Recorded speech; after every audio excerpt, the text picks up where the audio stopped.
അധ്യായങ്ങളുള്ള മഹദ്ഗീത ഹൈന്ദവരുടെ ദാർശനിക ഗ്രന്ഥങ്ങളിൽ പ്രമുഖമാണ്. നമുക്കറിയാം, പ്രസ്ഥാനത്രയി എന്ന പേരിൽ അറിയപ്പെടുന്ന ദശോപനിഷത്തുക്കളും ബ്രഹ്മസൂത്രവും അപ്രകാരം ഗീതയും വളരെ പ്രധാനപ്പെട്ട ഗ്രന്ഥമാണ്. ആ ഗീതയുടെ അവതരണ പശ്ചാത്തലം പോലും തൻ്റെ ഗുരുക്കൾക്കെതിരെ, തൻ്റെ കുടുംബത്തിനെതിരെ, താൻ കളിച്ചു വളർന്ന കൂട്ടുകാരോടൊക്കെതിരെ യുദ്ധം ചെയ്യാൻ എനിക്ക് ആവൂല എന്നും പറഞ്ഞ് പാർത്ഥനാകുന്ന കുന്തിപുത്രനാകുന്ന അർജുനൻ തൻ്റെ ആയുധം ഉപേക്ഷിച്ച് തേരിലിരുന്നപ്പോൾ അദ്ദേഹത്തെ യുദ്ധത്തിന് മോട്ടിവേഷൻ ചെയ്യാൻ വേണ്ടിയിട്ടാണ് ശ്രീകൃഷ്ണൻ എന്ന് പറയുന്ന പൂർണ്ണാവതാരം ഈ ഒരു ഭഗവത്ഗീത അവിടെ അവതരിപ്പിക്കുന്നത് തന്നെ. കൃത്യമായ രീതിയിൽ അത് പറയുന്നുണ്ട്. അതിൻ്റെ 2-ാം അധ്യായത്തിൻ്റെ പേര് അർജുന വിഷാദയോഗം എന്നാണ്. 2-ാം അധ്യായത്തിൻ്റെ 37-ാമത്തെ വാക്യം, ഹതോവാ പ്രാപ്സസേ സ്വർഗം ജിത്തോവാം ബോക്ഷസേ മഹിം തസ്മാദുത്തിഷ്ഠ കൗന്ദേയ യുദ്ധായ കൃതനിശ്ചയ. ഈ യുദ്ധത്തിൽ നീ മരണപ്പെട്ടാൽ ഹതോവാ പ്രാപ്സസേ സ്വർഗം, സ്വർഗം പ്രാപിക്കാം. ജിത്തോവാ വിജയിച്ചാലോ ബോക്ഷസി മഹിം, നിന്റെ കൂട്ടുകാരാകുന്ന അല്ലെങ്കിൽ ബന്ധുക്കളാകുന്ന കൗരവർ അടക്കി പിടിച്ചു വെച്ചിട്ടുള്ള ഈ ഭൂമി നിനക്ക് അനുഭവിക്കാം, ഭരണം കിട്ടും. തസ്മാത്, അതുകൊണ്ട് ഉത്തിഷ്ഠ കൗന്ദേയ, കുന്തിയുടെ പുത്രനാകുന്ന അർജുന എഴുന്നേൽക്കുക, യുദ്ധായ കൃതനിശ്ചയ, യുദ്ധം ചെയ്യാൻ നിശ്ചയിച്ചുകൊണ്ട്. 12 അക്ഷൗഹിണി ആളുകൾ മരണപ്പെട്ടു എന്നാണ് കണക്ക്. കുരുക്ഷേത്ര യുദ്ധത്തിൽ 12 അക്ഷൗഹിണി എന്നുള്ള ആ പുരാണ കണക്കിനെ നമ്മളിങ്ങോട്ട് ആധുനികവൽക്കരിച്ചാൽ 40 ലക്ഷം ആളുകൾ വരും. കൗരവരുടെ കൂട്ടത്തിൽ നിന്ന് 3 പേരാണ് രക്ഷപ്പെട്ടത്. പാണ്ഡവരുടെ കൂട്ടത്തിൽ നിന്ന് 7 പേരാണ് രക്ഷപ്പെട്ടത്. എല്ലാം കഴിഞ്ഞിട്ട് നമ്മുടെ ആശാൻ ഗാന്ധാരി വിലാപം എന്ന പേരിൽ കാവ്യവൽക്കരിച്ച ആ ഒരു രംഗമുണ്ട്. 100 മക്കൾ നഷ്ടപ്പെട്ട ഗാന്ധാരി വന്നിട്ട് കൃഷ്ണനോട് ചോദിക്കുന്നത് കണ്ടില്ലേ, കബദ്ധങ്ങൾ കുന്നുകൂടിയിരിക്കുന്നു.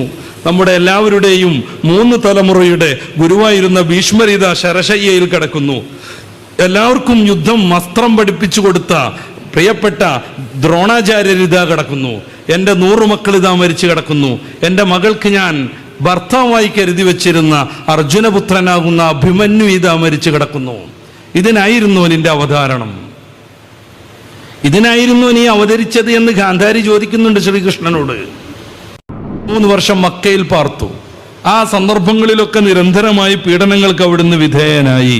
അവിടുത്തെ അനുയായികൾ ക്രൂരമായി കൊല ചെയ്യപ്പെട്ടു. അവിടുത്തെ അനുയായികളെ ക്രൂരമായി പീഡിപ്പിച്ചു. അവിടുന്ന് ഹിജറ പോകുന്നു മദീനയിലേക്ക്, ആത്മരക്ഷാർത്ഥം, പ്രാണരക്ഷാർത്ഥം. മദീനയിൽ ഇസ്ലാമിക സൊസൈറ്റി രൂപപ്പെടുന്നു, രാഷ്ട്രം രൂപപ്പെടുന്നു. പിന്നെയും 2 വർഷം അവിടുന്ന് ആയുധത്തെക്കുറിച്ച് ചിന്തിച്ചിട്ടില്ല. അങ്ങനെ പ്രവാചകത്തെ ലഭിച്ചു 15 വർഷക്കാലം നബിതങ്ങളോട് യുദ്ധത്തിന് അനുമതി തേടി നിരന്തരമായി സമീപിക്കുന്ന തൻ്റെ അനുയായികളോട് അവിടുന്ന് യുദ്ധത്തെ നിരുത്സാഹപ്പെടുത്തി മാത്രം സംസാരിച്ചു. അവിടുന്ന് ഒരിക്കലും യുദ്ധത്തിന് സമ്മതം കൊടുത്തില്ല. യുദ്ധരംഗത്ത് റസൂൽ തങ്ങൾ ഇടപെട്ടിട്ടുണ്ട്. അത് അനിവാര്യതയുടെ സൃഷ്ടിയായിരുന്നു. നബി സല്ലല്ലാഹു അലൈഹി വസല്ലം തങ്ങൾ നേരിട്ടും അല്ലാതെയും ചെറുതും വലുതുമായ 81ഓളം യുദ്ധം നയിച്ചിട്ടുണ്ട്. ആ 81 യുദ്ധങ്ങളിൽ 2 പക്ഷത്തുമായി ആകെ മരണപ്പെടുന്നത് 1018 ആളുകൾ മാത്രമാണ്. 1018 ആളുകൾ മാത്രം. അൽ-മുൻജിദ് എന്ന് പറയുന്ന ഇത്ര വലിയ അറബി നിഘണ്ടുണ്ട്. ഇപ്പോഴും അറബി സാഹിത്യം പഠിക്കാൻ വിപുലമായി വ്യാപകമായി എല്ലാ വിദ്യാർത്ഥികളും ഉപയോഗപ്പെടുത്തുന്ന ഗ്രന്ഥം. അത് രചിച്ചത് ഫാദർ ലൂയിസ് ആയിരുന്നു, ലൂയിസ് അല്ലബ്.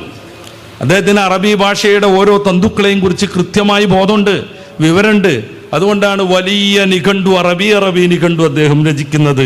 പക്ഷെ അദ്ദേഹം പോലും ഖുർആനിലെ ഒരു വരിയുള്ള സൂറത്തുൽ കൗസറിന് തുല്യമായ ഒരു അധ്യായം കൊണ്ടുവരാൻ ശ്രമിച്ചില്ല.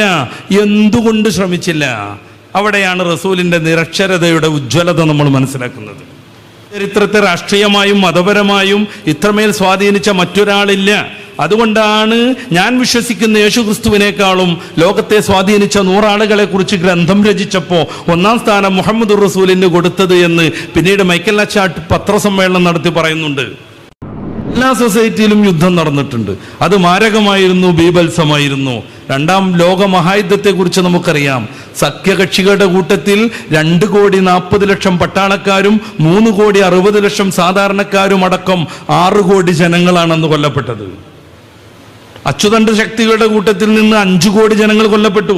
കാണാതായ ആളുകൾ കോടിക്കണക്കിന് വരും. അവരൊക്കെ കാണാതെയായി, കുറച്ചു കഴിഞ്ഞപ്പോൾ കണ്ടുകിട്ടി എന്നല്ല അർത്ഥം, പിന്നീട് അവരെ കണ്ടിട്ടില്ല. മറിച്ച് യുദ്ധം വിവിധ സൊസൈറ്റിയിലും വിവിധ സമൂഹത്തിലും നിരന്തരം നിലനിന്നിരുന്നു. അതിനൊരു മാന്യത വരുത്തുകയാണ് മുഹമ്മദ് റസൂലുള്ളാഹി ചെയ്തത്. നമുക്കറിയാം, പഴയ നിയമത്തിലെ സംഖ്യാപുസ്തകത്തിന്റെ 31-ാം അധ്യായത്തിന്റെ 6 മുതലുള്ള വാക്യങ്ങളിൽ മോശസ് യുദ്ധം കഴിഞ്ഞു വരുന്ന പടയാളികളോട് വഴക്കു പറയുന്നുണ്ട്.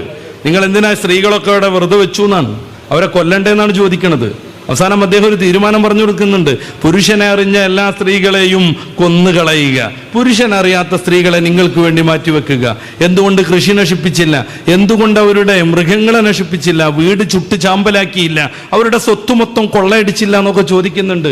അഭിമായ നബി സല്ലല്ലാഹു അലൈഹി വസല്ലം തങ്ങൾ യുദ്ധത്തിന് പറഞ്ഞു വെച്ചു. എല്ലാവരെയും വിളിച്ചുകൊണ്ട് അവിടുന്ന് ഉപദേശിച്ചു, ആരുടെയും മുഖത്തക്രമിക്കരുത്, രോഗികളെയും വൃദ്ധരെയും കുട്ടികളെയും ഒരിക്കലും പീഡിപ്പിക്കരുത്, കൃഷി നശിപ്പിക്കരുത്, ഈന്തപ്പനയോ ഒട്ടകത്തെയോ നശിപ്പിക്കരുത്, ഇങ്ങോട്ട് പോരാടുന്നവരോട് മാത്രം പോരാടണം. എത്രത്തോളം ശത്രുക്കളുടെ നേതാവ് അബൂ സുഫിയാനെ വരെ ഹബീബ് നബി സല്ലല്ലാഹു അലൈഹി വസല്ലം തങ്ങൾ വിശ്വസിച്ചു. നമുക്കറിയാവുന്നതുപോലെ ചരിത്രത്തിന്റെ വെള്ളി വെളിച്ചത്തിലാണ് റസൂൽ സല്ലല്ലാഹു അലൈഹി വസല്ലം തങ്ങൾ ജീവിച്ചത്. അവിടത്തെ കുറിച്ച് ചില വിമർശനങ്ങളൊക്കെ നടത്തുന്ന ആളുകളുണ്ട്, സ്വാഭാവികം. പക്ഷെ അവരാരും നബിതങ്ങൾ ജീവിച്ചിരുന്നില്ല എന്ന് പറയുന്നില്ല. നേരെ മറിച്ച് മറ്റ് പല ആദർശ നേതാക്കളെക്കുറിച്ചും അങ്ങനെ ഒരു ടീം, വിഭാഗം അല്ലെങ്കിൽ അങ്ങനെ ഒരാൾ ലോകത്ത് ഇല്ല എന്ന രീതിയിലും പഠനങ്ങളുണ്ട്. സല്ലല്ലാഹു അലൈഹി വസല്ലം തങ്ങളെ വിമർശിക്കുമ്പോഴും നബിതങ്ങൾ എന്ന വ്യക്തിത്വത്തെ അംഗീകരിച്ച് അവിടുന്ന് ഈ ലോകത്ത് ജീവിച്ചിരുന്നു എന്നത് കൃത്യമായി അംഗീകരിച്ചുകൊണ്ടാണ് വിമർശകർ വിമർശനങ്ങൾ നടത്തുന്നത്.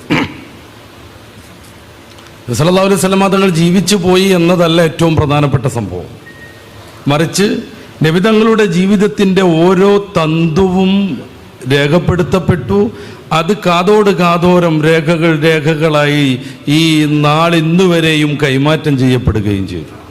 ലോക ചരിത്രത്തിൽ അനുപമമായ ഒരു വ്യക്തിത്വം റസൂലുള്ളാഹി സ്വല്ലല്ലാഹു അലൈഹി വസല്ലം തങ്ങൾ ആണെന്നതിന് വളരെയേറെ പ്രമാണങ്ങൾ നമ്മുടെ മുമ്പിലുണ്ടെങ്കിലും ഏറ്റവും ശ്രദ്ധേയമായ ഒരു തെളിവാണിത്. നമ്മുടെ അടുത്ത കാലത്ത് ചരിത്രത്തെ സ്വാധീനിച്ച കുറേ ആളുകൾ ഉണ്ടായിട്ടുണ്ട്. പക്ഷെ അവരെങ്ങനെയാണ് ജീവിച്ചത് എന്നതിനെക്കുറിച്ച് കൃത്യമായൊരു വിവരണം നമുക്കോ അവരുടെ അനുയായികൾക്കോ ഇല്ല. മഹാത്മാഗാന്ധി ജീവിച്ചിരുന്നു, നമുക്കറിയാം. അദ്ദേഹത്തിൻ്റെ യങ്-ഇന്ത്യയെക്കുറിച്ച് നമുക്കറിയാം. അദ്ദേഹത്തിൻ്റെ ആത്മകഥാംശങ്ങൾ നിറഞ്ഞ സത്യാന്വേഷണ പരീക്ഷണ കഥയെക്കുറിച്ച് നമുക്കറിയാം. അദ്ദേഹത്തിൻ്റെ എല്ലാ രേഖകളും പ്രഭാഷണങ്ങളും ഒന്നിച്ച് സമാഹരിച്ചാലും നമ്മുടെ രാഷ്ട്രപിതാവാകുന്ന ഗാന്ധിജി തുടക്കം മുതൽ ഒടുക്കം വരെ എങ്ങനെ ജീവിച്ചു എന്നതിനെക്കുറിച്ച് കൃത്യമായ ഒരു വിവരണം നമുക്ക് ലഭ്യമല്ല. ഇത് കേവലം അവകാശവാദമല്ല. ഗാന്ധിജിയുടെ കാലം അവിടെ നിൽക്കട്ടെ, കുറച്ച് ഈ അടുത്ത കാലത്ത് വരെ ചരിത്രത്തെ സ്വാധീനിച്ച് കടന്നുപോയ കുറേ ആളുകളുണ്ട്. ദക്ഷിണാഫ്രിക്കയിലെ നെൽസൺ മണ്ടേലയെ പോലെയുള്ളവർ. അവരെങ്ങനെയാണ് ജീവിച്ചത് എന്ന് അവരുടെ പൊതുവേദികളെക്കുറിച്ച് നമുക്കറിയാം.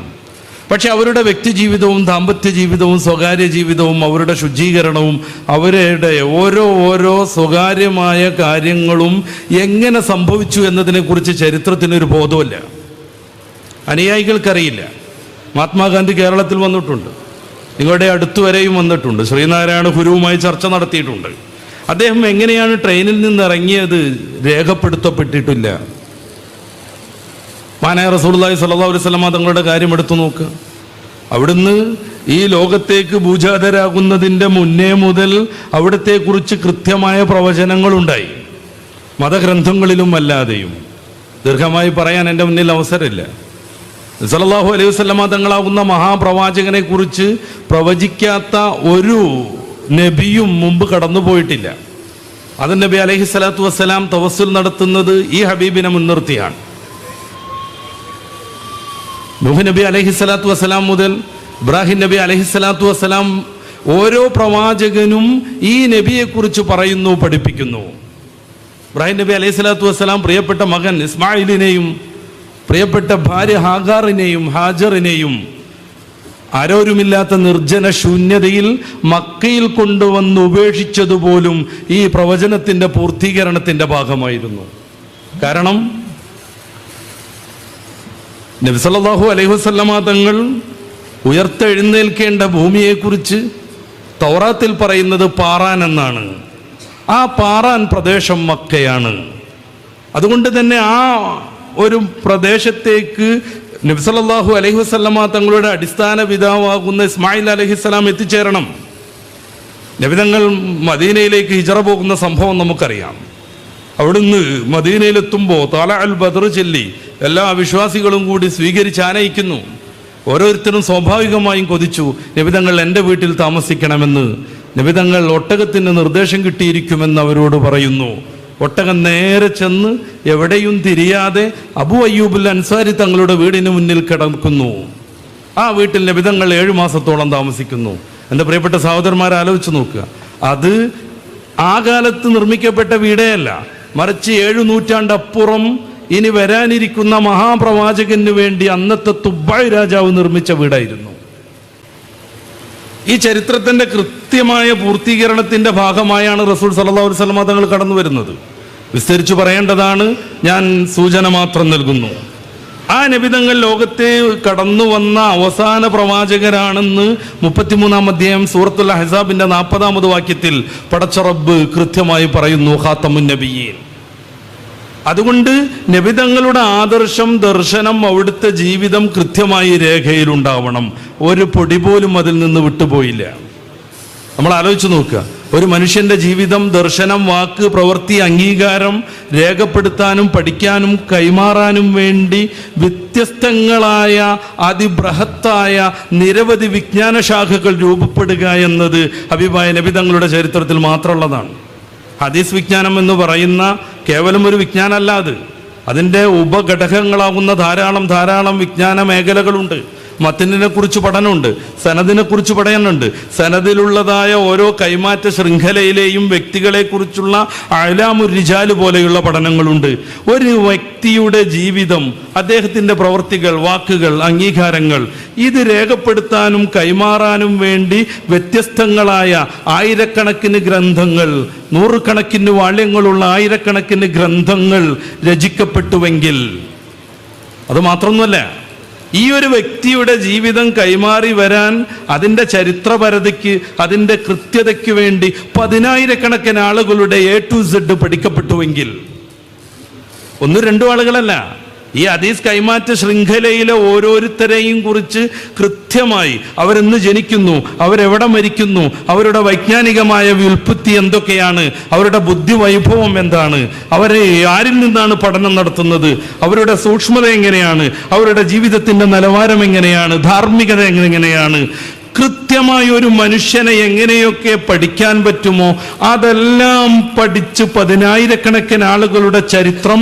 സമ്പൂർണമായി രൂപപ്പെട്ടുവെങ്കിൽ, രേഖപ്പെടുത്തപ്പെട്ടുവെങ്കിൽ, ഹബീബായ നബിതങ്ങളുടെ ഈ വിജ്ഞാനം, അവിടുത്തെ ഹദീസുകൾ, അവിടുത്തെ വാക്കും പ്രവൃത്തിയും കൈമാറാൻ വേണ്ടി മാത്രമാണ് ഇങ്ങനെ ഒരു സംവിധാനം ഉണ്ടായിട്ടുള്ളത്. ഇതൊരു ചെറിയ സംഭവമല്ല. കോടാനക്കോടി മുസ്ലിങ്ങൾ കഴിഞ്ഞുപോയി, ഇപ്പോഴുമുണ്ട്.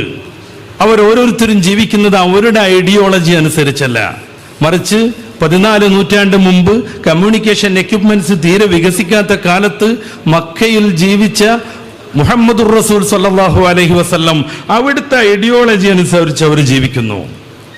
ചെറിയ കാര്യങ്ങളിൽ മാത്രമൊന്നുമല്ല, വളരെ നിസ്സാരമായത് മുതൽ വളരെ ബൃഹത്തായത് വരെ നമുക്ക് പരിശോധിക്കാം. ഒരു വിശ്വാസി ടോയ്ലറ്റിൽ കയറുന്നത് തികച്ചും അവൻ്റെ വ്യക്തിപരമായ കാര്യമാണ്. പക്ഷെ അവൻ്റെ ഇഷ്ടപ്രകാരമല്ല ടോയ്ലറ്റിൽ കയറുന്നത്. ഹബീബായ മുഹമ്മദ് റസൂലുള്ളാഹി എങ്ങനെ ടോയ്ലറ്റിൽ കയറി എന്ന് നോക്കിയിട്ട് അവൻ ഇടതുകാലം മുന്നിൽ വെച്ച് ടോയ്ലറ്റിൽ കയറുന്നത്. അവിടെ ഇരിക്കുന്നത് പോലും, ശൗചം ചെയ്യുന്നത് പോലും, അവിടെ നിന്ന് പുറത്തിറങ്ങുന്നത് പോലും, പുറത്തിറങ്ങുന്ന സന്ദർഭത്തിൽ മുന്നോട്ട് വെക്കുന്ന കാല് പോലും അവൻ്റെ ഇഷ്ടപ്രകാരമല്ല. ഇങ്ങനെ ഒരാൾ ലോക ചരിത്രത്തിലില്ല. ഇങ്ങനെ ഒരാൾ ലോക ചരിത്രത്തിലില്ല. ഞാൻ കയറി വരുമ്പോൾ സ്വാഗതം പറയുന്ന സാർ മൈക്കൽ ലച്ചാട്ടിൻ്റെ ദി 100നെ കുറിച്ചാണ് പറയണത്. ലോക ചരിത്രത്തെ രാഷ്ട്രീയമായും മതപരമായും ഇത്രമേൽ സ്വാധീനിച്ച മറ്റൊരാളില്ല. അതുകൊണ്ടാണ് ഞാൻ വിശ്വസിക്കുന്ന യേശുക്രിസ്തുവിനേക്കാളും ലോകത്തെ സ്വാധീനിച്ച 100 ആളുകളെ കുറിച്ച് ഗ്രന്ഥം രചിച്ചപ്പോൾ 1-ാം സ്ഥാനം മുഹമ്മദ് റസൂലിന് കൊടുത്തത് എന്ന് പിന്നീട് മൈക്കൽ ലച്ചാട്ട് പത്രസമ്മേളനം നടത്തി പറയുന്നുണ്ട്. നിങ്ങൾ ചോദിച്ചേക്കും, എന്തിനാ മുഹമ്മദ് നബിക്ക് ഇങ്ങനെ ഒരു സ്ഥാനം കൊടുത്തത്? അദ്ദേഹം അത് വിശദീകരിക്കുന്നുണ്ട്. ലോക ചരിത്രത്തെ എങ്ങനെയെങ്കിലും സ്വാധീനിച്ചു, ഒരു കാലത്ത് ജീവിച്ചു, ആ കാലത്തുള്ള ആളുകളെയൊക്കെ ഭരിച്ചു. ഇതല്ല നബി ചെയ്തത്. ഇത് മാത്രമല്ല റസൂൽ ചെയ്തത്. നേരെ മറിച്ച് ഇന്ന് ആഫ്രിക്കയിലും ഏഷ്യയിലും ലോകത്തിന്റെ വിവിധ ഭൂഖണ്ഡങ്ങളിലും മുക്കിലും മൂലയിലും ജീവിക്കുന്ന ഓരോ വിശ്വാസിയും അവന്റെ ഇഷ്ടപ്രകാരമല്ല അവന്റെ ജീവിതം മുന്നോട്ട് കൊണ്ടുപോകുന്നത്. ഞാൻ നേരത്തെ പറഞ്ഞതുപോലെ വാർത്താവിനിമയ സംവിധാനങ്ങൾ തീരെ വികസിക്കാത്ത കാലത്ത് ചരിത്രത്തെ സ്വാധീനിച്ച മുഹമ്മദുർ റസൂൽ സല്ലല്ലാഹു അലൈഹി വസല്ലം അവിടുന്ന് എങ്ങനെ ജീവിച്ചു, എങ്ങനെ ജീവിക്കാൻ പഠിപ്പിച്ചു, അതനുസരിച്ചാണ് അവൻ മുന്നോട്ട് പോകുന്നത്. അവന്റെ സ്വകാര്യ ജീവിതം പോലും, അവന്റെ സെക്സ് പോലും, അവന്റെ ഭാര്യയുമായുള്ള സംസർഗം പോലും, അവന്റെ കുടുംബജീവിതം പോലും, അവന്റെ ഭാര്യയോടൊപ്പമുള്ള അടുക്കളയിലെ പ്രവൃത്തി പോലും. മദീനയുടെ രാജാവായിരുന്നു, ഭൗതികമായും ആത്മീയമായും അവരുടെ ഏറ്റവും വലിയ നേതാവായിരുന്നു. രാഷ്ട്രപ്രമുഖൻ എന്ന വിധത്തിൽ 100,000 ചുറ്റുപാടുകൾ ദിനംപ്രതി നബിതങ്ങൾക്കുണ്ടായിരുന്നു. അപ്പോഴും തൻ്റെ ഭാര്യമാരെ സഹായിക്കാൻ, അടുക്കളയിൽ ജോലി ചെയ്യാൻ, പാത്രം കഴുകാൻ, ചപ്പാത്തി ചുടാൻ, വറക് ശേഖരിക്കാൻ ഈ ലോക നേതാവിന് സാധിച്ചു. ഇതാണ് നബി സല്ലല്ലാഹു അലൈഹി വസല്ലമ തങ്ങൾ സമൂഹത്തെ സ്വാധീനിച്ചതിൻ്റെ ഏറ്റവും കൃത്യമായ ഒരു വിശദീകരണം. നമ്മൾ ആരും നമ്മളെ ഇഷ്ടത്തിന് ജീവിക്കുന്നില്ല.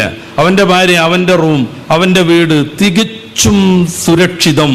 പക്ഷേ ആ പെണ്ണിനോട് സെക്സിൽ ഏർപ്പെടുന്നത് പോലും നബി സല്ലല്ലാഹു അലൈഹി വസല്ലമ തങ്ങൾ പറഞ്ഞതുപോലെയാണ്. നബി തങ്ങളുടെ ജീവിതത്തെക്കുറിച്ച് ആയിഷ ബീവി റളിയല്ലാഹു അൻഹ ചോദിക്കപ്പെടുന്നുണ്ട്. ആദ്യം പറഞ്ഞ മറുപടി കാന ഖുൽഖുഹു അൽ ഖുർആൻ, നബി തങ്ങളുടെ ജീവിതം ഖുർആനായിരുന്നു എന്നാണ്. ഖുർആനിലെ ഏതൊക്കെ നയമുണ്ടോ, നിലപാടുകളുണ്ടോ, അത് കൃത്യമായി ജീവിതം കൊണ്ട് സമൂഹത്തെ പഠിപ്പിച്ചു മുഹമ്മദുർ റസൂൽ സല്ലല്ലാഹു അലൈഹി വസല്ലം. പരിശുദ്ധ ഖുർആനിലെ സൂറത്തുൽ അഅറാഫിന്റെ 157 വാക്യത്തിൽ നബി സല്ലല്ലാഹു അലൈഹി വസല്ലമ തങ്ങളുടെ ചില പ്രത്യേകതകൾ എണ്ണി പറയുന്നുണ്ട്. അല്ലദീന യത്തബിഊന റസൂലൻ നബിയ്യൽ ഉമ്മി, നിരക്ഷരനായ പ്രവാചകനായിരുന്നു. സാധാരണഗതിയിൽ ഈ പുതിയ ലോകത്തൊക്കെ പ്രത്യേകിച്ചും നിരക്ഷരത എന്ന് പറഞ്ഞാൽ അതൊരു നിലവാരമില്ലാത്ത സംഗതിയാണ്. സല്ലല്ലാഹു അലൈഹി വസല്ലമ തങ്ങളെക്കുറിച്ച് സംബന്ധിച്ച് അതുപോലും സൗന്ദര്യമാകുന്നത് ഈ നിരക്ഷരതയിലൂടെ വളർന്ന ഒരാൾ ലോകത്തെ ഏറ്റവും സ്വാധീനിച്ച, ഇന്നും ഉജ്ജ്വലമായി നിലനിൽക്കുന്ന ഒരു വിജ്ഞാന ഗ്രന്ഥവുമായി കടന്നു വന്നു എന്ന പോയിന്റിലേക്ക് എത്തുമ്പോഴാണ്. അറബി സാഹിത്യത്തിൽ 4-5 PhD ഒക്കെ ഉണ്ടായിരുന്നു നബിതങ്ങൾക്കെങ്കിൽ അവിടുന്ന് ഈ ഗ്രന്ഥവുമായി കടന്നു വരുമ്പോൾ സ്വാഭാവികമായി നബിതങ്ങൾ ഉണ്ടാക്കിയതാണെന്ന് സമൂഹം സംശയിക്കും. സൂറത്തുൽ അൻകബൂത്തിന്റെ 49-ാമത് വാക്യത്തിൽ അള്ളാഹു തന്നെ അത് പറയുന്നുണ്ട്. മാ കുൻത തത്ലൂ മിൻ ഖബ്ലിഹി മിൻ കിതാബ് വലാ തഖുത്തുഹു ബിയമീനിക ഇദൽ ലർതാബൽ മുബ്തിലൂൻ. അങ്ങ് ഇതിന്റെ മുമ്പ് ഒരു പുസ്തകവും വായിച്ചിട്ടില്ല, ഒരക്ഷരം എഴുതിയിട്ടുമില്ല, അല്ലെങ്കിൽ സംശയിക്കുന്ന ആളുകൾ അത് പ്രശ്നം ഉണ്ടാക്കുമായിരുന്നു. ഒരക്ഷരം പോലും എഴുതാത്ത, സ്കൂളിൽ പോവാത്ത, മദ്രസിൽ പോവാത്ത, ആട്ടിടയനായി ജീവിച്ച, കച്ചവടക്കാരനായി വളർന്ന സമൂഹത്തിൽ എപ്പോഴും ഒരു തുറന്ന പുസ്തകമായി തൻ്റെ ജീവിതത്തിൻ്റെ ഓരോ നിമിഷവും ചെലവഴിച്ച നബി സല്ലല്ലാഹു അലൈഹി വസല്ലമ തങ്ങൾ ഈ ഉജ്ജ്വലമായ വൈജ്ഞാനിക സാഹിത്യ കൃതിയുമായി വരികയാണ്. അതാണ് നബിതങ്ങളുടെ ഏറ്റവും വലിയ മുഅ്ജിസത്തും. പരിശുദ്ധ ഖുർആൻ 2-ാം അധ്യായം സൂറത്തുൽ ബഖറയുടെ 23-ാമത്തെ വാക്യം, ഇൻ കുൻതും ഫീ റൈബിൻ മിമ്മാ നസ്സൽനാ അലാ അബ്ദിനാ ഫഅ്തൂ ബിസൂറത്തിൻ മിൻ മിസ്ലി. മുഹമ്മദ് നബി സ്വന്തമായി ചമച്ചുണ്ടാക്കിയതാണ് ഈ വേദഗ്രന്ഥമെന്ന് നിങ്ങൾക്ക് സംശയമുണ്ടെങ്കിൽ അതിലെ ഒരധ്യായത്തിന് തുല്യമായത് നിങ്ങൾ കൊണ്ടുവരൂ എന്ന ആ ഒരു വെല്ലുവിളി 1400 വർഷമായി ഖുർആനിൻ്റെ വായനക്കാരെല്ലാവരും അത് കണ്ടുകൊണ്ടിരിക്കുന്നു. അൽ-മുൻജിദ് എന്ന് പറയുന്ന ഇത്ര വലിയ അറബി നിഘണ്ടുണ്ട്. ഇപ്പോഴും അറബി സാഹിത്യം പഠിക്കാൻ വിപുലമായി, വ്യാപകമായി എല്ലാ വിദ്യാർത്ഥികളും ഉപയോഗപ്പെടുത്തുന്ന ഗ്രന്ഥം. അത് രചിച്ചത് ഫാദർ ലൂയിസ് ആയിരുന്നു, ലൂയിസ് അല്ലബ്. അദ്ദേഹത്തിന് അറബി ഭാഷയുടെ ഓരോ തന്തുക്കളെയും കുറിച്ച് കൃത്യമായി ബോധമുണ്ട്, വിവരമുണ്ട്. അതുകൊണ്ടാണ് വലിയ നിഘണ്ടു, അറബി നിഘണ്ടു അദ്ദേഹം രചിക്കുന്നത്. പക്ഷെ അദ്ദേഹം പോലും ഖുർആനിലെ ഒരു വരിയുള്ള സൂറത്തുൽ കൗസറിന് തുല്യമായ ഒരു അധ്യായം കൊണ്ടുവരാൻ ശ്രമിച്ചില്ല. എന്തുകൊണ്ട് ശ്രമിച്ചില്ല? അവിടെയാണ് റസൂലിന്റെ നിരക്ഷരതയുടെ ഉജ്ജ്വലത നമ്മൾ മനസ്സിലാക്കുന്നത്. ഇവിടെ റസൂലിനെ കുറിച്ച് പറയുന്നത് അൽ ഉമ്മി എന്നാണ്, എന്ന് വെച്ചാൽ നിരക്ഷരൻ. الذين يجدون يتبعون الرسول النبي الأمي الذي يجدونه عندهم مكتوبا في التوراة والإنجيل. അവരുടെ മുൻഗാമികൾക്ക് അവതീർണമായ തോറയിലും ഇഞ്ചീലിലുമൊക്കെ കൃത്യമായി രേഖപ്പെടുത്തപ്പെട്ട പ്രവാചകർ. ആവർത്തന പുസ്തകത്തിന്റെ 18-ാം അധ്യായത്തിന്റെ 18-ാമത്തെ വാക്യം നമുക്കറിയാം. മോശസിനെ വിളിച്ചുകൊണ്ട് യഹോവയാം ദൈവം പറയുന്നു, നിങ്ങളുടെ സഹോദരന്മാരുടെ ഇടയിൽ നിന്ന് നിന്നെപ്പോലെയുള്ള ഒരു പ്രവാചകനെ ഞാൻ അവർക്ക് എഴുന്നേൽപ്പിക്കും. നേരത്തെ ഞാൻ സൂചിപ്പിച്ചതുപോലെ ഇബ്രാഹിം നബി അലൈഹി സ്വലാത്തു വസ്സലാമിന്റെ മൂത്ത പുത്രൻ ഇസ്മായിൽ അലൈഹിസ്സലാം, രണ്ടാമത്തെ പുത്രൻ ഇസ്ഹാഖ് നബി അലൈഹിസ്സലാം. ഈ ഇസ്ഹാഖ് നബിയുടെ പരമ്പരയിൽ യാക്കൂബ് ജനിക്കുന്നു. ഈ യാക്കൂബിന്റെ പേരാണ് ഇസ്രായേൽ. ബനു ഇസ്രായേൽ എന്ന് പറഞ്ഞാൽ അദ്ദേഹത്തിന്റെ സന്തതികൾ. ഇസ്മായിൽ നബി അലൈഹി സ്വലാത്തു വസ്സലാമിന്റെ സന്തത പരമ്പരയിൽ ഹബീബായ നബിതങ്ങളല്ലാതെ മറ്റൊരു പ്രവാചകൻ വന്നിട്ടില്ല. ഈ ഇസ്രായേലരെ നോക്കിയിട്ട് യഹോവയാൻ ദൈവം പറയുന്നു, ഈ പ്രവാചകത്വം നിന്നെപ്പോലെയുള്ള ഒരു പ്രവാചകനെ ഇസ്രായേലർക്ക് അവരുടെ സഹോദരന്മാരാകുന്ന ഇസ്മായേലരുടെ ഇടയിൽ ഞാൻ ഉയർത്തെഴുന്നേൽപ്പിക്കും. അവൻ്റെ ജീവിതത്തെക്കുറിച്ചും കൃത്യമായി പറയുന്നു. ഓരോ പ്രവാചകൻ വരുമ്പോഴും അദ്ദേഹത്തോട് നീയായിരുന്നു ആ പ്രവാചകൻ എന്ന് അന്വേഷിക്കുന്ന ഒരു ശൈലി കാണുന്നുണ്ട് നമ്മൾ. യോഹന്നാൻ പ്രവാചകനാകുന്ന സ്നാപക യോഹന്നാൻ, അദ്ദേഹം തൻ്റെ ദഅവത്തുമായി കടന്നു വരുമ്പോൾ ജൂതന്മാരും ജൂത പണ്ഡിതന്മാരും റബ്ബിമാരും ഒക്കെ ചേർന്നിട്ട് അദ്ദേഹത്തെ കാണാൻ പോകുന്നൊരു രംഗം പുതിയ നിയമം ബൈബിളിലെ യോഹന്നാന്റെ പുസ്തകം 1-ാം അധ്യായത്തിന്റെ 19-ാമത്തെ വാക്യത്തിൽ കാണാം. യോഹന്നാനോട് ചോദിക്കുകയാണ്, അല്ലെങ്കിൽ സ്നാപക യോഹന്നാനാകുന്ന യഹ്യാ നബിയോട് ചോദിക്കുകയാണ്, താങ്കൾ ഏലിയാവാണോ? അദ്ദേഹം പറയുന്നു, അല്ല, ഞാൻ ഏലിയാവല്ല. താങ്കൾ ക്രിസ്തുവാണോ? അദ്ദേഹം പറയുന്നു, ഞാൻ ക്രിസ്തുവല്ല. താങ്കൾ ആ പ്രവാചകനാണോ? താങ്കൾ ആ പ്രവാചകനാണോ? ഏതായി ആ പ്രവാചകൻ? ക്രിസ്തു അല്ലെന്ന് അദ്ദേഹം തുറന്നു പറയുന്നുണ്ട്. അപ്പൊ യേശു ക്രിസ്തു അല്ല. ഏലിയാവ് ആകാശത്തേക്ക് ഉയർന്നുവെന്നും പിന്നൊരു സന്ദർഭത്തിൽ ഇറങ്ങി വരുമെന്നും അവർ വിശ്വസിച്ചിരുന്നു. ഏലിയാവാണോ താങ്കൾ എന്നും ചോദിക്കുന്നുണ്ട്. അതുമല്ല എന്നാണ് അദ്ദേഹം പറയണത്. പിന്നെ ഏതാണ് ആ പ്രവാചകൻ? ആ പ്രവാചകനെ അന്വേഷിച്ച് നമ്മൾ യോഹന്നാൻ സുവിശേഷത്തിന്റെ 16-ാം അധ്യായത്തിലേക്ക് എത്തണം. 7 മുതൽ 16 വരെയുള്ള വചനങ്ങൾ വായിക്കണം. ഞാൻ പോകുന്നത് നിങ്ങൾക്ക് പ്രയോജനം. ഞാൻ പോയില്ലെങ്കിൽ സത്യത്തിന്റെ ആത്മാവ് വരില്ല. അവൻ വരുമ്പോഴോ നിങ്ങളെ സകല സത്യത്തിലും വഴി നടത്തും. അവൻ സ്വന്തമായൊന്നും പറയാതെ കേൾക്കുന്നത് പോലെ ന്യായം വിധിക്കും. ഇനിയും പറവാനുണ്ട്, നിങ്ങൾക്ക് വഹിപ്പാൻ കഴിവില്ല. സത്യത്തിന്റെ ആത്മാവ് വരുമ്പോൾ അവൻ നിങ്ങളെ സത്യത്തിന്റെ പൂർണ്ണതയിലേക്ക് നയിക്കും. ആരാണ് ഈസാ നബി അലൈഹിസ്സലാം അല്ലെങ്കിൽ യേശു ക്രിസ്തുവിന്റെ ശേഷം വന്ന ചരിത്രത്തെ സ്വാധീനിച്ച ഈ ഒരു സത്യത്തിന്റെ ആത്മാവ്? നമുക്ക് മറ്റൊരാളെ കാണുന്നില്ല. അവിടുന്ന് വന്നു, സ്വന്തമായി ഒന്നും പറഞ്ഞില്ല, കേൾക്കുന്നത് പോലെ ന്യായം വിധിച്ചു. സൂറത്തുൻ നജ്മിലെ 3-ാമത്തെ വാക്യം, മാ യന്തിഖു അനിൽ ഹവാ ഇൻ ഹുവ ഇല്ലാ വഹ്യുൻ യൂഹാ. അവിടുന്ന് സ്വന്തമായൊന്നും പറഞ്ഞില്ല, അവിടുന്ന് കേൾക്കുന്നത് പോലെ ന്യായം വിധിച്ചു. അദ്ദേഹം വന്ന് നിങ്ങളെ സകല സത്യത്തിലും വഴി നടത്തും. അവൻ ദൈവിക നിയമങ്ങൾ പൂർത്തിയാക്കും. സൂറത്തുൽ മാഇദയുടെ 3-ാമത്തെ വചനം, അൽയൗമ അക്മൽതു ലക്കും ദീനക്കും വഅത്മംതു അലൈക്കും നിഅമതി വറദീതു ലക്കുമുൽ ഇസ്ലാമ ദീന. പൂർവിക വേദങ്ങളിൽ പ്രവചിക്കപ്പെട്ട, അവരുടെ മുന്നിലുള്ള തോറയിലും ഇഞ്ചീലിലും പ്രവചിക്കപ്പെട്ട അദ്ദേഹത്തെക്കുറിച്ച് നമ്മുടെ ഗ്രന്ഥങ്ങളിലൊക്കെ കാണുന്നുണ്ട്. നമ്മുടെ ഗ്രന്ഥങ്ങൾ എന്ന് പറഞ്ഞാൽ നമ്മുടെ ഭാരതത്തിലുള്ള ഗ്രന്ഥങ്ങളിൽ ഭവിഷ്യൽ പുരാണം നമുക്കറിയാം, അവിടെ മഹാമ്മദായി ദിഖ്യാതയാണ്. നമുക്ക് അഥർവവേദം അറിയാം, അവിടെ മാമാഹൃഷിയാണ്. ഇങ്ങനെ പൂർവിക ഗ്രന്ഥങ്ങളിലൊക്കെ പറയപ്പെട്ട പ്രവാചകൻ നബി തങ്ങളുടെ മറ്റൊരു വിശേഷണം പറയുന്നു, യഅ്മുറുഹും ബിൽ മഅറൂഫ് വയൻഹാഹും അനിൽ മുൻകർ. അവിടുന്ന് നന്മ കൽപ്പിക്കും, തിന്മ വിരോധിക്കും.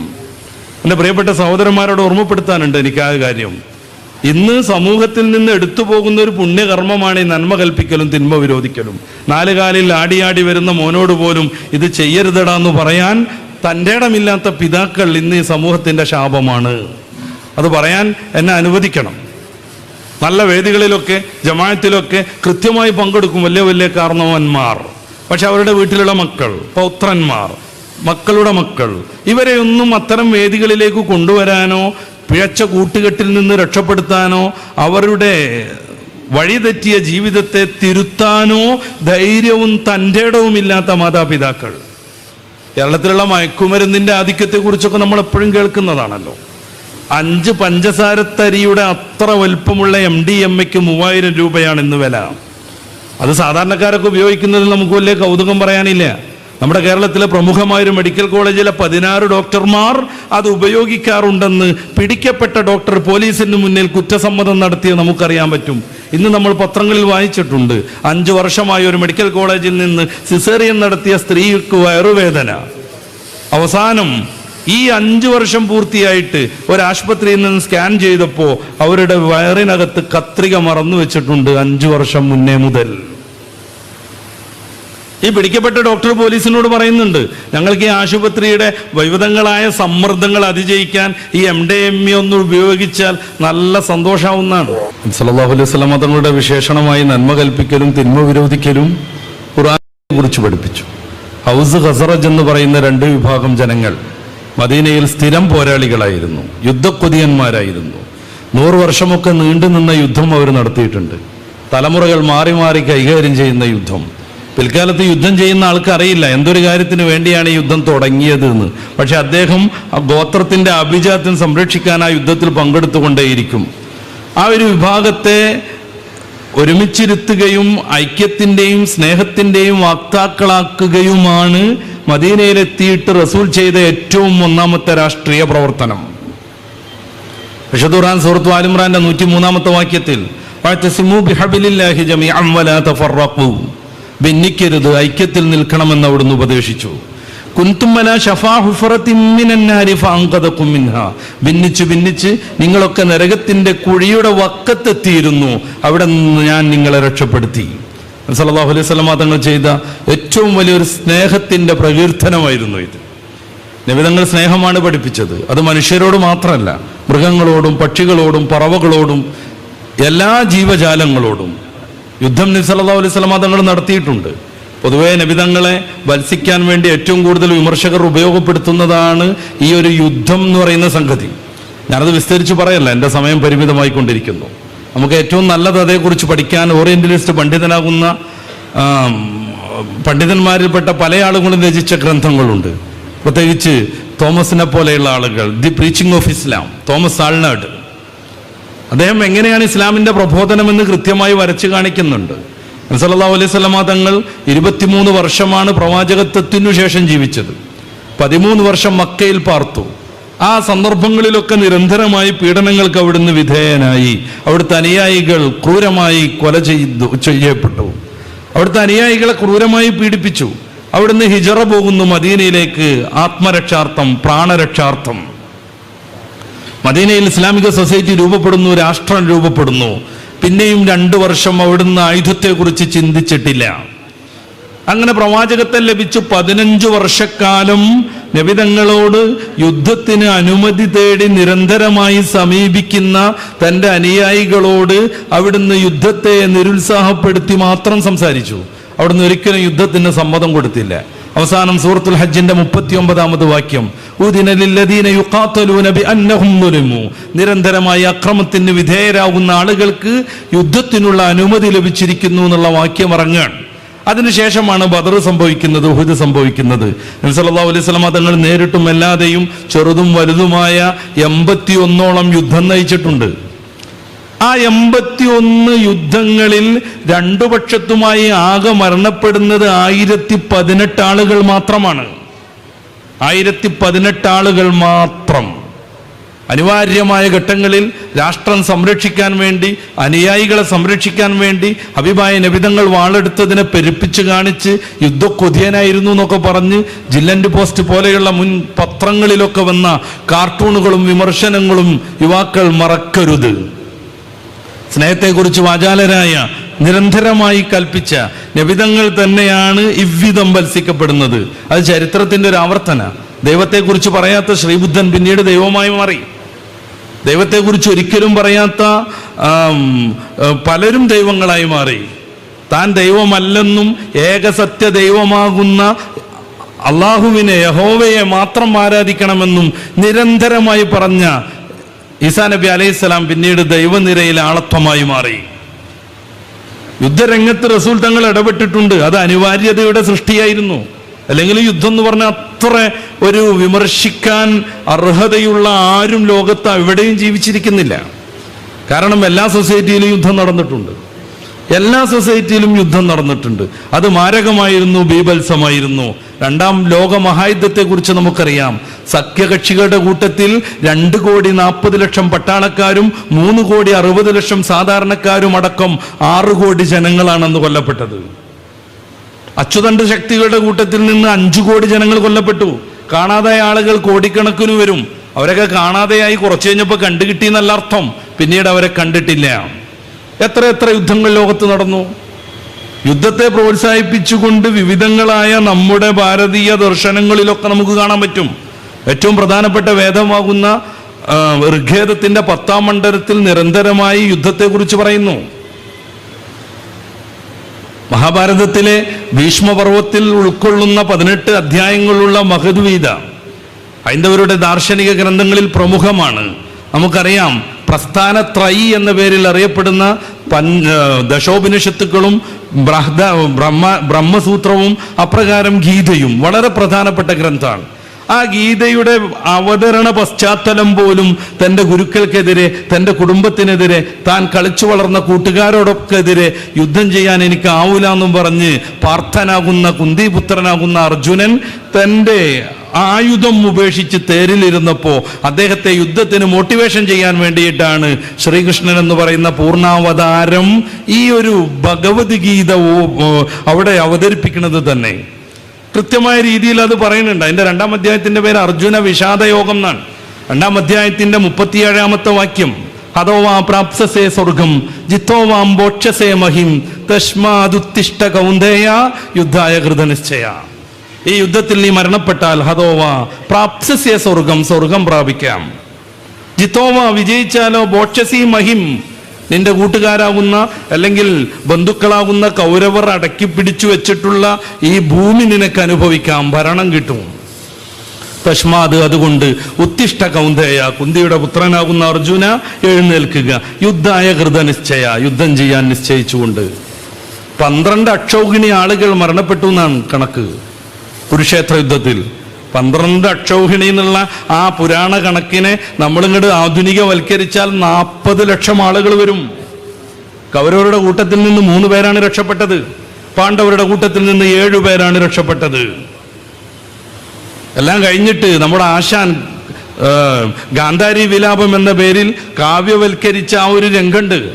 100 മക്കൾ നഷ്ടപ്പെട്ട ഗാന്ധാരി വന്നിട്ട് കൃഷ്ണനോട് ചോദിക്കുന്നത് കണ്ടില്ലേ, കബദ്ധങ്ങൾ കുന്നുകൂടിയിരിക്കുന്നു.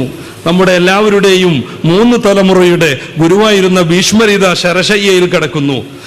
എല്ലാവർക്കും യുദ്ധം വസ്ത്രം പഠിപ്പിച്ചു കൊടുത്ത പ്രിയപ്പെട്ട ദ്രോണാചാര്യരിത കിടക്കുന്നു. എൻ്റെ 100 മക്കൾ ഇതാ മരിച്ചു കിടക്കുന്നു. എൻ്റെ മകൾക്ക് ഞാൻ ഭർത്താവായി കരുതി വെച്ചിരുന്ന അർജുനപുത്രനാകുന്ന അഭിമന്യു ഇതാ മരിച്ചു കിടക്കുന്നു. ഇതിനായിരുന്നു നിന്റെ അവതാരണം, ഇതിനായിരുന്നു നീ അവതരിച്ചത് എന്ന് ഗാന്ധാരി ചോദിക്കുന്നുണ്ട് ശ്രീകൃഷ്ണനോട്. ഞാൻ പറയുന്നത് ഏതെങ്കിലും ഒരു മതതാരതമ്യ വേദി ഒന്നുമല്ല ഇത്. വിമർശിക്കുക എന്നത് എനിക്കൊരല്പം പോലും ഉദ്ദേശവുമില്ല. മറിച്ച് യുദ്ധം വിവിധ സൊസൈറ്റിയിലും വിവിധ സമൂഹത്തിലും നിരന്തരം നിലനിന്നിരുന്നു. അതിനൊരു മാന്യത വരുത്തുകയാണ് മുഹമ്മദ് റസൂലുള്ളാഹി ചെയ്തത്. നമുക്കറിയാം, പഴയ നിയമത്തിലെ സംഖ്യാപുസ്തകത്തിന്റെ 31-ാം അധ്യായത്തിന്റെ 6 മുതലുള്ള വാക്യങ്ങളിൽ മോശസ് യുദ്ധം കഴിഞ്ഞു വരുന്ന പടയാളികളോട് വഴക്കു പറയുന്നുണ്ട്. നിങ്ങൾ എന്തിനാ സ്ത്രീകളൊക്കെ അവിടെ വെറുതെ വെച്ചു എന്നാണ്, അവരെ കൊല്ലണ്ടേന്നാണ് ചോദിക്കുന്നത്. അവസാനം അദ്ദേഹം ഒരു തീരുമാനം പറഞ്ഞു കൊടുക്കുന്നുണ്ട്. പുരുഷനെ അറിഞ്ഞ എല്ലാ സ്ത്രീകളെയും കൊന്നുകളയുക, പുരുഷനറിയാത്ത സ്ത്രീകളെ നിങ്ങൾക്ക് വേണ്ടി മാറ്റിവെക്കുക. എന്തുകൊണ്ട് കൃഷി നശിപ്പിച്ചില്ല? എന്തുകൊണ്ട് അവരുടെ മൃഗങ്ങളെ നശിപ്പിച്ചില്ല? വീട് ചുട്ട് ചാമ്പലാക്കിയില്ല? അവരുടെ സ്വത്ത് മൊത്തം കൊള്ളയടിച്ചില്ല എന്നൊക്കെ ചോദിക്കുന്നുണ്ട്. അഭിമായ നബി സല്ലല്ലാഹു അലൈഹി വസല്ലം തങ്ങൾ യുദ്ധത്തിന് പറഞ്ഞു വെച്ചു. എല്ലാവരെയും വിളിച്ചുകൊണ്ട് അവിടുന്ന് ഉപദേശിച്ചു, ആരുടെയും മുഖത്തക്രമിക്കരുത്, രോഗികളെയും വൃദ്ധരെയും കുട്ടികളെയും ഒരിക്കലും പീഡിപ്പിക്കരുത്, കൃഷി നശിപ്പിക്കരുത്, ഈന്തപ്പനയോ ഒട്ടകത്തെയോ നശിപ്പിക്കരുത്, ഇങ്ങോട്ട് പോരാടുന്നവരോട് മാത്രം പോരാടണം. എത്രത്തോളം ശത്രുക്കളുടെ നേതാവ് അബൂ സുഫിയാൻ വരെ ഹബീബ് നബി സല്ലല്ലാഹു അലൈഹി വസല്ലം തങ്ങൾ വിശ്വസിച്ചു. ജിഗൂഷിയായി ബദറിലെ അവിടുന്ന് മക്കത്തേക്ക് കടന്നു വരികയാണ്. മക്കം ഫത്ഹിന് ഞാൻ അവസാനിപ്പിക്കാൻ, മക്കത്തേക്ക് കടന്നു വരുന്ന സന്ദർഭത്തിൽ എല്ലാ അർത്ഥത്തിലും പീഡിപ്പിച്ച് സ്വന്തം നാടും വീടും വിട്ടോടിയ തന്റെ അനുയായികൾ ഇങ്ങനെ വിജയശ്രീലാലിതരായി വരികയാണ്. സ്വാഭാവികമായും ശത്രുപക്ഷം മൊത്തം ഭയവിഹ്വലരാണ്. ആ സമയത്ത് പോലും ശത്രുക്കളുടെ നേതാവിനെ അവിടുന്ന് വല്ലാതെ വിശ്വസിച്ചു. അവിടുന്ന് പറഞ്ഞു, മൻ ദഖല മസ്ജിദൽ ഹറാമി വഹുവ ആമിനുൻ, ആരെങ്കിലും മസ്ജിദുൽ ഹറാമിൽ പ്രവേശിച്ച് അവിടെ ഇരുന്നാൽ അവൻ വിശ്വസ്തനാണ്, നിർഭയനാണ്. മൻ ദഖല ദാറ അബീ സുഫിയാന വഹുവ ആമിനുൻ, നിങ്ങളുടെ നേതാവാകുന്ന അബൂ സുഫിയാന്റെ കൊട്ടാര സമാനമായ വീട്ടിൽ കയറിയിരുന്നാലും രക്ഷപ്പെട്ടു, അവർക്ക് യാതൊരു പ്രശ്നവുമില്ല. ഇതിനൊന്നും സാധിക്കാതെ വന്നാൽ മൻ അലഖ ബാബഹു വഹുവ ആമിനുൻ, വാതിലടച്ച് വീട്ടിലിരുന്നാലും രക്ഷപ്പെട്ടു. പിന്നെ ആർക്ക് മാത്രമാണ് പ്രശ്നം? സ്വന്തം നാട്ടിലേക്കും വീട്ടിലേക്കും കൃത്യമായ ആസൂത്രണത്തോടുകൂടെ കൊല്ലാൻ ശ്രമിച്ചവരുടെ മുന്നിലേക്ക് എല്ലാം വിജയിച്ച് കടന്നു വരുന്ന നബിതങ്ങളെ ആക്രമിക്കുന്നവർക്ക് മാത്രം പ്രശ്നം. ഞാൻ അവസാനിപ്പിക്കുന്നു. അതുകൊണ്ടാണ് എല്ലാവരും വിഷണ്ണരായി നബിയുടെ മുമ്പിൽ വരുന്നത്. ഞാൻ നിങ്ങളെ കൊണ്ട് എന്ത് ചെയ്യുമെന്നാണ് നിങ്ങളുടെ വിചാരം? ഹബീബായ നബിതങ്ങൾ അവരോട് അന്വേഷിക്കുന്നു. അവരെല്ലാവരും പറഞ്ഞു, യാ കരീം ബിനൽ കരീം അല്ലഫു വല്ലഫു, മാന്യന്റെ മകനാകുന്ന മാന്യ, ഞങ്ങൾ നിങ്ങളിൽ നിന്ന് വിടുതി കൊതിക്കുന്നു, അഫു കൊതിക്കുന്നു, ഞങ്ങളൊന്നും ചെയ്യാതിരിക്കണം. എല്ലാം ചെയ്യായിരുന്നു, എല്ലാ അധികാരവും നബിന്റെ അടുത്തുണ്ട്. അമ്മാർ ബിൻ യാസറിനെ ക്രൂരമായി പീഡിപ്പിച്ചവരാണ്. ബിലാൽ ബിൻ റബാഹയെ ചുട്ടുപൊള്ളുന്ന മണലിൽ ക്രൂരമായി അവിടുത്തെ മാംസം മുരുകി സ്മെല്ലടിക്കുവോളം പീഡിപ്പിച്ചവരാണ്. എല്ലാവരും മുന്നിലിങ്ങനെ വിഷണ്ണരായിരിക്കുമ്പോ നബിതങ്ങൾ അവരോട് കൽപ്പിച്ചു, അഖൂലുലക്കും കമാ ഖാല അഖി യൂസുഫ് സിദ്ദീഖ്, എന്റെ പൂർവീക പ്രവാചകർ കൂട്ടുകാരൻ യൂസുഫ് നബി പറഞ്ഞത് ഞാനും പറയാം. ലാ തസ്രീബ അലൈക്കുമുൽ യൗം, നിങ്ങൾക്ക് യാതൊരു പ്രതികാര നടപടിയില്ല. ഇദ്ഹബൂ അൻതും തുലഖാ, പോകൂ നിങ്ങൾ സ്വതന്ത്രരാണ്. ഇദ്ഹബൂ അൻതും തുലഖാ, പോകൂ നിങ്ങൾ സ്വതന്ത്രരാണ്. ഇതാണ് ലോകത്തെ റസൂൽ തങ്ങൾ എങ്ങനെ കൈകാര്യം ചെയ്തു എന്നതിൻ്റെ കൃത്യമായ രൂപമാനം. ഞാൻ എൻ്റെ വാക്കുകൾ അവസാനിപ്പിക്കുന്നു. ലോകത്തെല്ലായിടത്തും ഓരോ നിമിഷവും ഹബീബായ നബി തങ്ങൾ വാഴ്ത്തപ്പെടുന്നു. അവിടുത്തെ പഠിക്കാനും അവിടുത്തെ അനുകരിക്കാനും അവിടുത്തെ അനുയായികൾ മത്സരിച്ചു കൊണ്ടേയിരിക്കുന്നു. അവരുടെ സ്വന്തത്തെക്കാളും ആത്മാവിനേക്കാളും സമ്പത്തിനേക്കാളും മക്കളെക്കാളും അവർ ആ ഒരു പ്രവാചകനെ സ്നേഹിക്കുന്നു. ആ സ്നേഹം കൊണ്ട് വിജയിക്കാൻ ഹബീബായ നബി തങ്ങൾക്ക് വേണ്ടി നമ്മുടെ ദീനി പ്രവർത്തനങ്ങളൊക്കെ വളരെ സുതാര്യമായും ആത്മീയമായും ഒക്കെ ഉന്നതിയിലേക്ക് കൊണ്ടുവരാൻ അള്ളാഹു നമ്മെ അനുഗ്രഹിക്കുമാറാവട്ടെ. ഈ വേദിയിൽ എനിക്ക് അവസരം തന്ന നമ്മുടെ ഈ മേഖലയിലെ ദീനി പ്രവർത്തനങ്ങളെല്ലാം നിയന്ത്രിച്ചുകൊണ്ടിരിക്കുന്ന, വളരെ വിപുലമായ പ്രവർത്തനങ്ങൾ വഴി ഈ മേഖലയിൽ ധാർമ്മികമായ ഉണർവ് നിരന്തരമായി പ്രസരിപ്പിച്ചുകൊണ്ടിരിക്കുന്ന നമ്മുടെ ഈ ദക്ഷിണ മേഖല ജമാഅത്ത് കോർഡിനേഷൻ സമിതിക്ക് എല്ലാ അർത്ഥത്തിലുമുള്ള സന്തോഷം അറിയിച്ച് ഞാൻ എൻ്റെ വാക്കുകൾ അവസാനിപ്പിക്കുന്നു. ഇതുപോലെ സ്വർഗത്തിൽ ഒരുമിച്ച് കൂടാൻ അള്ളാഹു നമ്മെ അനുഗ്രഹിക്കുമാറാവട്ടെ.